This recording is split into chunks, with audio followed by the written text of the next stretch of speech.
Hi, everyone, and thank you for joining us for this installment of Leadership Spotlight.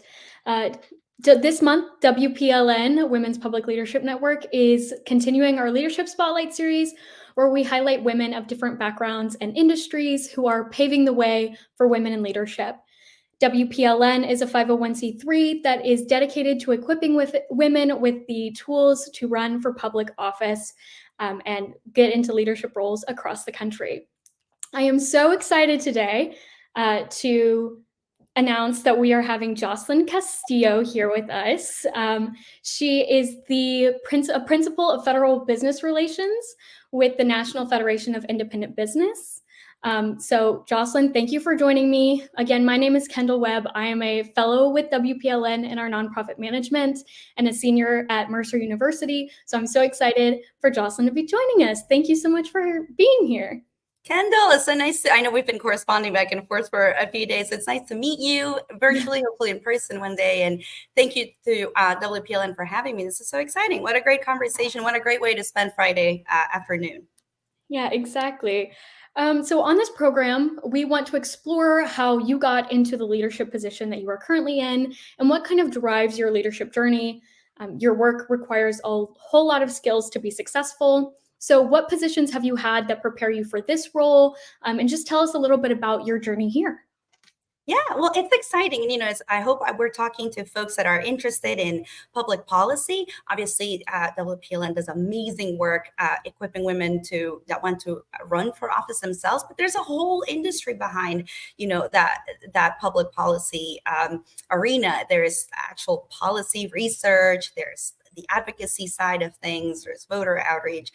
There's communication. So it's a very exciting world to live in. I am an advocate. I'm a lobbyist. I focus on small business issues, healthcare.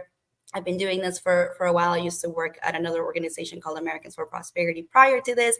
And I get excited talking about my journey because it was not a traditional one. And that's okay. I'm proud of that, because it kind of allows me to say to the naysayers that sometimes they're wrong. Usually people in different industries, not just in ours, but you see this maybe in Wall Street, you see this in entertainment, where there's supposed to be a linear progression of, succession of events that have to happen for you to get to a place. And I just believe that sometimes you can just acquire skills and be versatile and end up where you want to end up and contributing in the way that you want to and break the rules a little bit along the way. So I didn't have a traditional path. I went to school for political science. Along the way, I think I really just had really good mentorship. And, I thought of my career as a toolbox and not one thing. I wasn't like, I'm going to be a lawyer. I'm going to be a doctor. I said, I want to be very versatile. And so I started to think, what do I need to put in my toolbox to be able to do that? And so I began with my sorority while I was still in school. I joined a sorority. I ran for a leadership position. Needless to say, they gave me the treasury position, and I'm really bad at math. So it didn't. If you're not good at math, don't do that. I don't know where some of the money is, but I'm kidding. But that was a great, experience, delivering a speech, getting your colleagues, or in that case, my classmates to vote for me. And that led to then other similar roles in nonprofit. I interned in a nonprofit in Richmond, Virginia, that was helping children at risk, keep them off the streets, help them with a trade, encourage them to go to college. And so that was a really good experience in fundraising and telling stories. And then I went to the state legislature where I used a lot of these skills to help my then state senator with policy making. And that all brought me here where I'm at now. So I would say, in school, it was seeking leadership positions, interning in the nonprofit sphere, learning a little bit of fundraising, a little bit of communication, a little bit of nonprofit management, and eventually the meat of it, which is kind of what I'm doing now, which is public policy, interning in the state capitol. Yeah, wow. Well, what a great thing to hear as someone that is closing that kind of college chapter of my professional journey. That sometimes it's not. Thank you, but sometimes it's not exactly a linear path, which is really encouraging to hear. So, outside of your professional role, what other types of leadership efforts have you engaged in? And I think that's so important too. I think we usually think of, and at least I used to. I mean, I'm an immigrant, so you don't have. We were kind of what is it, winging it. So we didn't really have a path. My parents, we were lucky that we were able to find a university. But we had a strong sense of community, especially being immigrants. I think we saw this idea of we need to give back, and we're so thankful to this country. Like, what do we do? And so, joining church first and foremost. Like, obviously, once you have some sense of what your schooling or work is going to be, I think it's important to embark in a journey to give back, or to have a virtuous cycle of mutual benefit outside of just your education or your career. Church is naturally a great place to start, joining the choir there, helping, obviously with their philanthropy activities. And believe it or not, that kind of leads to other similar sort of areas of engagement outside of your work. If you're here in DC, I joined the Junior League of Washington. There are ladies from all walks of life there, to about 2,000 or so, and they're engaged in philanthropy. It's also fun. It's social. There's galas, and also you get to meet people, but you really get to engage in giving back to the community. More recently, I've been doing work with the UNHCR, being an immigrant, being able to help on those issues, especially in the refugee front. We are seeing high levels of displacement right now in the world with everything going on. So I felt that given my background in policy with what I was doing at work, I could also help in a kind of actual giving back, not just changing laws, but actually helping people that were arriving here or that need to leave certain conflict areas. And so I do a little bit of fundraising for the UNHCR. And those are just some examples. I'm looking to get engaged in other, maybe more local, actual political boards here in the future. But church, philanthropy, your local Rotary Club. I'm a huge fan of the Junior League because it's like fellow ladies and it's fun, but it's just a really good way to give back. So I would say those are just a few of the extracurriculars that I encourage everybody to try out. And they help you with your profession. They end up always merging, like everything you learn outside ends up being helpful in your career journey as well. Yeah, absolutely. And you said a few. That seems like more than a few. That seems like some pretty spectacular work that you've been doing in addition to the wonderful work you've been doing at NFIB. So you touched on this a little bit with your mentions of fundraising, but what skills do you think are kind of non-negotiable in this space and in your leadership positions? Yeah, well, I had thought of an answer for leadership, but and I'll bring this home throughout our conversation. But I really think learning as women, learning how to communicate is so important.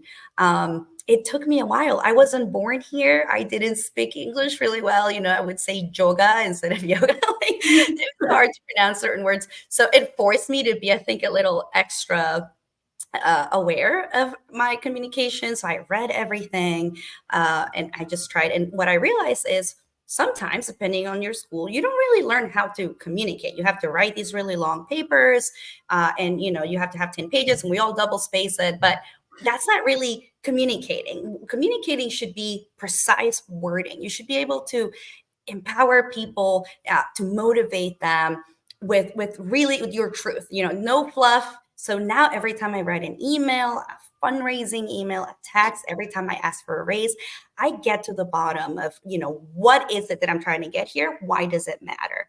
And if you can communicate that way verbally and in written form, I think you can be unstoppable. And then of course you need these other characteristics, especially if we're looking at public office.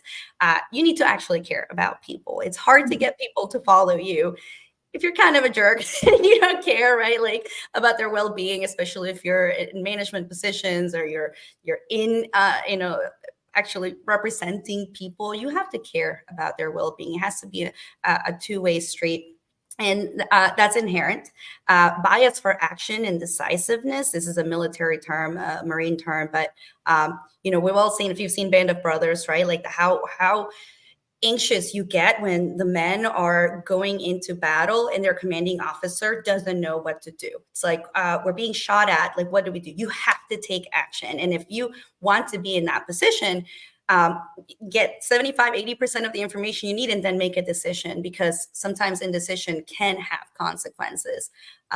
So I would say communicating, inspiring, and then of course being a very reliable, steadfast person that can be decisive, and being loyal, caring for people. These are all traits that we want to see in the people that we work for, in our leaders, in our CEOs, and certainly in our elected officials. And it's not about, I mean, you're in school. Like, I feel like women have to be agreeable sometimes. Like, it's not about being agreeable and overly, like, sympathetic and to a fault. You have to be productive and tough. Sometimes you have to make tough decisions. But there should be an element of integrity and actual caring. And I think maybe I'm biased here, but I think women tend to have a really good sense of that intuition for caring for others. If you have that bias, so do I. I completely agree with you. That was really a wonderful answer on the importance of kind of integrity and leadership, which I think is really important for all forms of leadership, not just public office.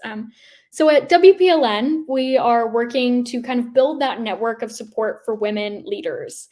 Did any women help you on your journey? You mentioned mentors earlier, and what made them mentors? Why do you think that mentorship is important for women as they kind of move through their leadership and professional journeys? Yeah. So, Kendall, my goodness, I cannot think of like where I would be if I didn't have strong women. And it's like we rest on the shoulders of giants. I forget the saying. That is Mhm. so true. My very first two supervisors here in DC, two very graceful women, incredibly smart, powerful. I mean, I was like, I want to be like them, right? And one of them in particular, I don't make a business decision. I don't change roles without calling her first, asking for her advice. One made them mentors. I think first, they guided me. When you're young, it's scary. It's like, should I do that? I don't know. Like, I don't know, policy that sounds scary. Media sounds scary. Like, doing this business function, it's like, I've never done that. And having someone say, no, you can do it. I believe in you. Take on this task and give you that responsibility. I think that's huge. And then on the other end is being there along the way to actually teach you. I took on healthcare about 5 years ago, and I didn't know anything. I was terrified. I was like, why am I on this issue? And it wasn't just women. There were men along the way too that like sat down with me and said, here are the laws that govern this issue, and here are the agencies. And I was like, what's that acronym? But eventually, you look back 6 months later, a year later, and you're like, wow, I'm an expert now. So it's on us to pass that knowledge down to other people, whether it's tactics, actual knowledge, contacts, etc. So people being able to share their contacts with me too, right? Like, I'm looking for something that, and people being willing to say, yes, I'll help you. But there are definitely a few strong ladies that just have pushed me so much. My last supervisor, Kelly Merkel, I'll give her a shout out. I remember saying, I kind of want to learn media, but I don't, I've never done it. It's terrifying. And she was like, you got this, go do it. You'll be great. And having someone believe in you and then go back and say, oh, it wasn't so bad. That's just so empowering. And that's what we can do for each other. Yeah, I at the beginning of my professional journey, obviously right now, and I've already seen kind of mentorship pay in its dividends, and I think it's really important that we start looking for mentors early, and then looking for opportunity to mentor people as they kind of follow us. So absolutely. Um, NFIB obviously does a lot of work in the business space. I mean, look at the actual name. So, what unique role are women playing in the business community and within leadership at NFIB? Are there any unique policies or initiative that are encouraging more women to enter into the space or be successful within the space? Yeah, no. So, my mom's a small business owner, and she is one of the toughest ladies. I mean, she works 15-hour days. She sells mattresses. I don't know how she even got into that. As you look at the demographic, women are leading the charge in entrepreneurship, opening enterprises. They are agents of change when it comes to economic drivers. I'm at NFIB now. I travel the country and I get to meet some wonderful small business owners, male and female. But you can always tell, even when there's a couple, the woman plays such an important role managing that business, the foundation of it, the books, making sure that employees are satisfied, building networks. And so whether it is as the sole owner or as a partner in an endeavor, in an enterprise, the fingerprints are everywhere. I think of 32, 33 million or so businesses that are considered small firms out there. About 11 million or so, I'm trying to think of this, at 13 million, almost half, are owned by women. And this stat is exploding for minority, women-owned businesses, which is very exciting. From our organization, first, we have really strong ladies, which I love. We have strong state directors, we have strong leaders. What it takes to be able to help this constituency, because it's all small employers, which on the whole make up a big chunk of the private workforce, but they're all independent. So they don't have an army of lawyers. They don't have people that can deal with regulators. They don't have an HR department. They're not big. Our organization makes sure that we are advocating for the right policies and watching out, every little bit of legislation, how will it impact the smallest of firms, and then educating members with tools so that they can navigate a very challenging, complex environment. Like, you might have a skill or a talent or a product, but there's a whole other area, other area of expertise that you have to have with running a business, like books, taxes, regulations, labor mandates that you have to navigate. You have a litany of agencies that sometimes will come after you, sometimes for clerical errors, other times things you didn't know you were doing wrong.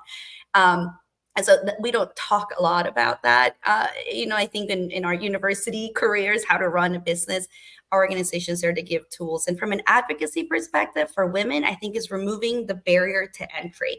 The more women have tools, incentives to enter enterprise, because it's risky. You could have a good job at a big corporation with really good benefits, or you could, take off, launch an entrepreneurship journey that might fail. And you don't have those benefits. So it is risky, and we should not make it harder for people.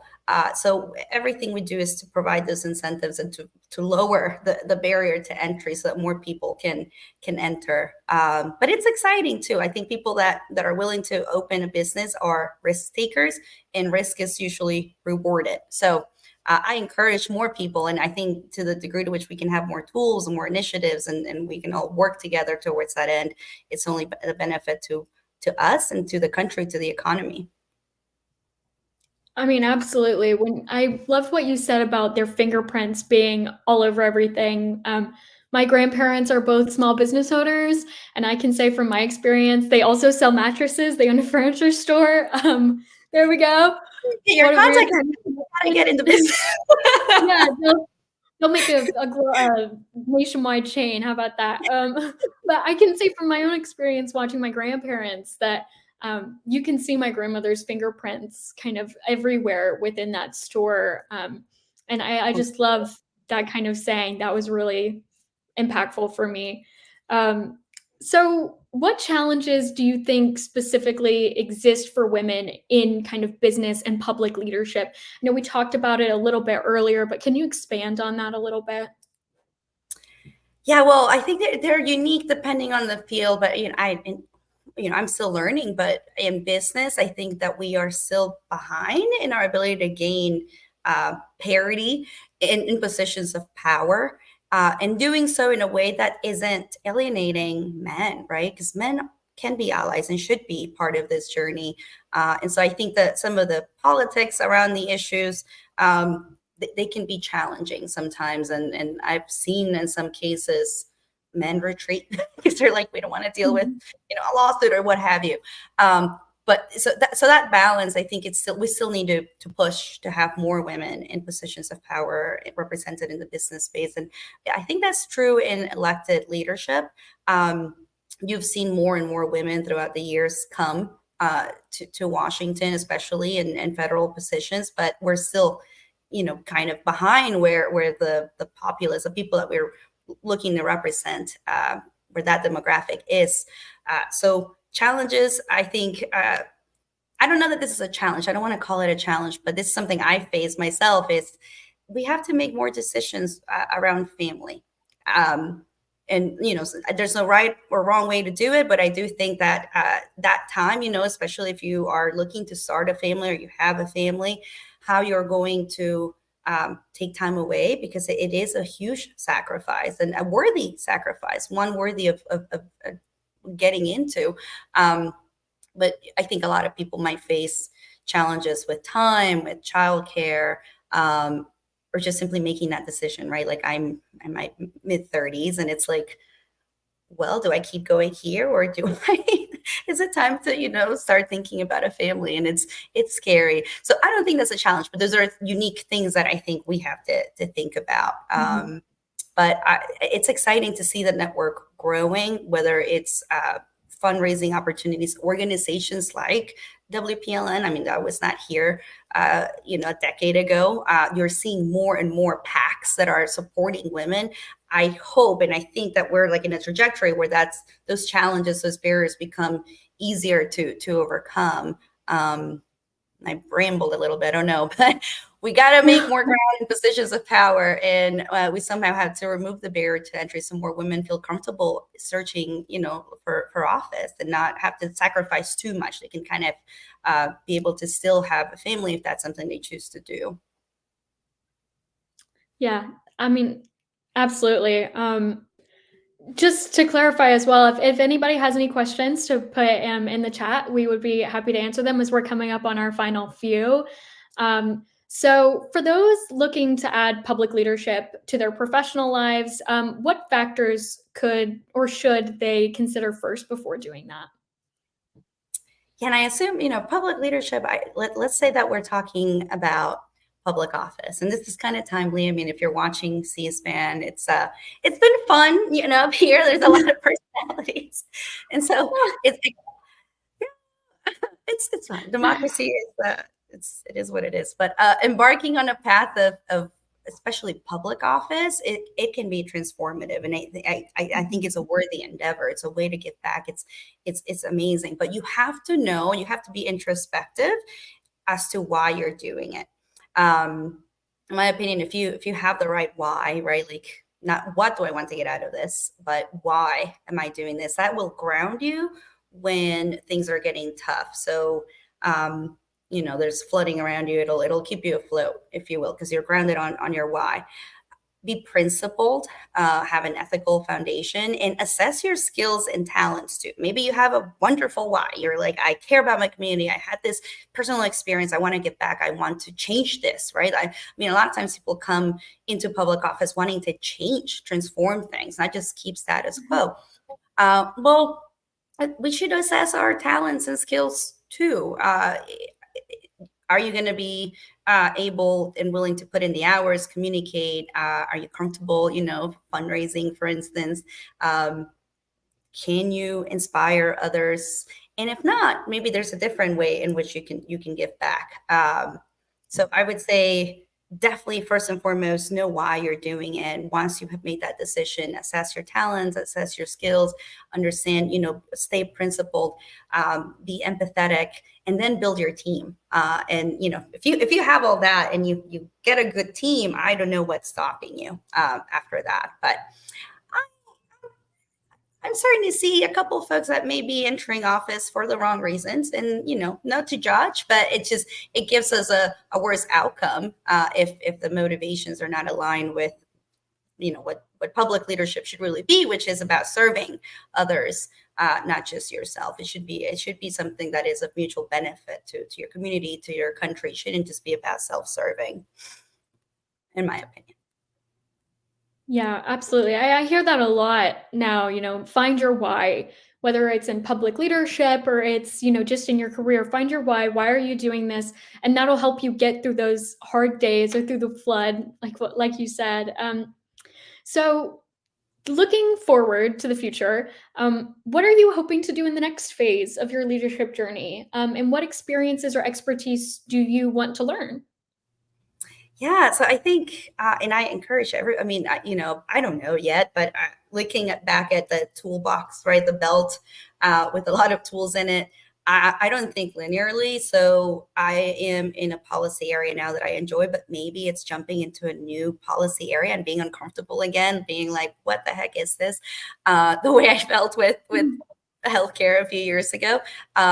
It grows your network, it grows your baseline of knowledge, but also maybe something completely unrelated to my role. And I think we were touching on it jokingly, but maybe getting into business. I've seen my mom grow her business. I would now work at a place that encourages entrepreneurship. So in the long term, I think being able to have my own business, whether it's related or unrelated to what we do here, in addition to maybe, that's an exciting proposition. And we live in a country where that's kind of also part of the American dream, right? Having your own property and being your own boss. That would be, I've helped start businesses. I helped my mom with hers. I can't say I've been at the helm of one for long. And that maybe that's a new skill. Who knows? Maybe we'll open our mattress shop or online. Yeah, there we go. We'll start a new mattress firm stores or something. It's too funny. Well, I think we have a few comments in the chat. If we could answer some of those. From Maureen, are there any states or cities that are leading on supporting small businesses? Yeah, so I think there are states that are doing things to remove these barriers to entry, and they're also incentivizing. I'll be honest, I work in federal policy, so this is all coming from hearsay. But I mean, one that comes to mind that I think has had a really business-friendly environment is Florida. Their taxation burden, the barrier to entry with, the level of accreditation you might need to start a business, it's been lowered throughout the years. And so you're seeing a lot of people kind of moving there.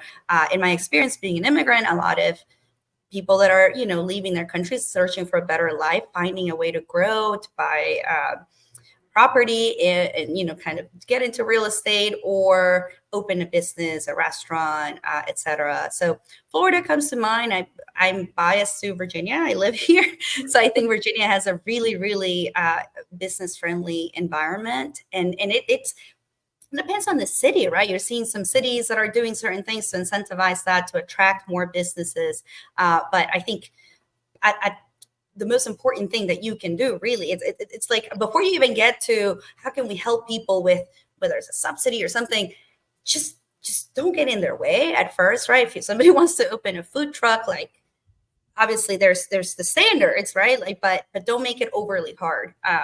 And that's the beginning of it. And so, yeah, there's a lot of states out there, but I'm going to be biased to Virginia, and definitely what I've been noticing the trend with Florida, places like Arizona, where you're seeing a migration pattern, people voting with their feet to open those enterprises or to seek more like economic friendly environments because of the policies that are generating that environment.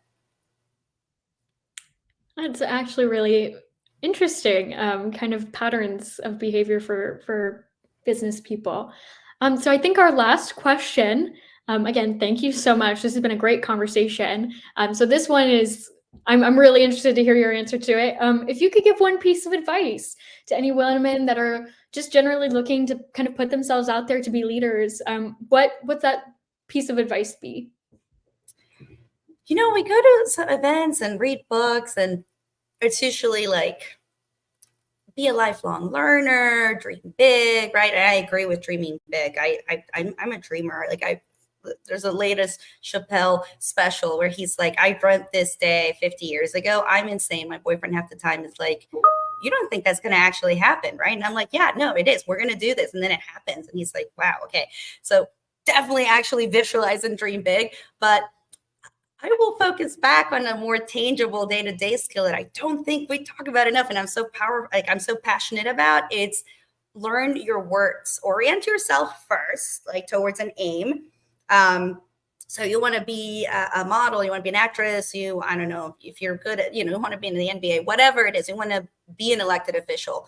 Orient yourself on that path and like really visualize it. And then you see life kind of reorganizing itself around it.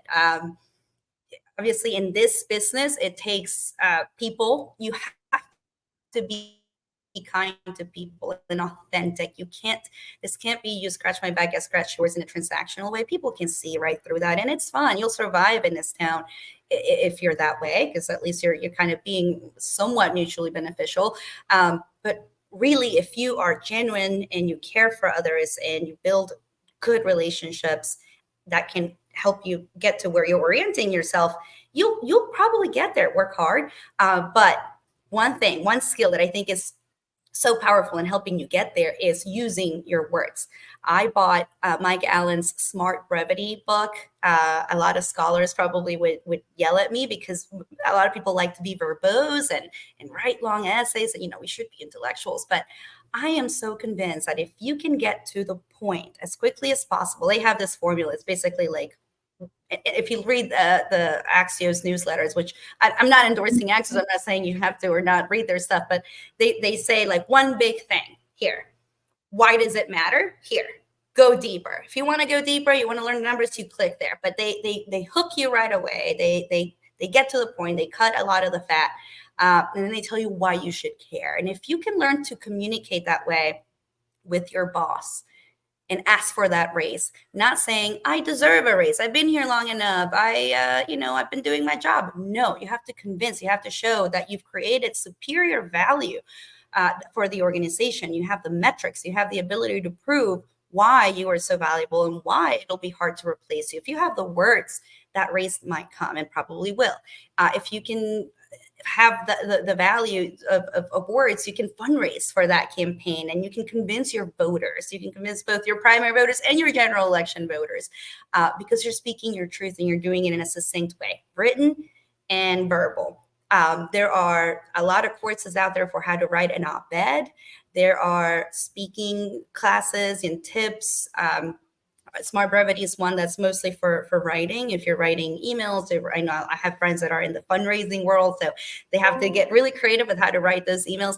It can be powerful on so many levels. You can inspire people. You can ask for what you want, and it's all in your words.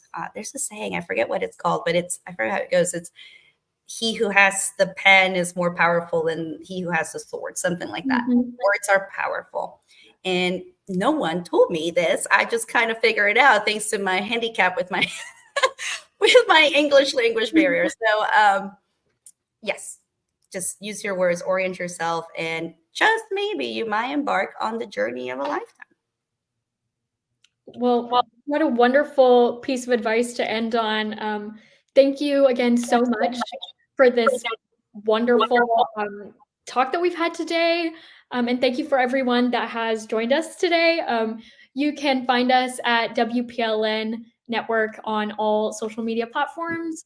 And thank you, Josselin, so much. Really. Thank you, Kendall and WPLN. You do amazing work. I look forward to partnering with you guys. I look forward to meeting you in person soon. Yes. Thanks for having me. Thank you. Thank y'all.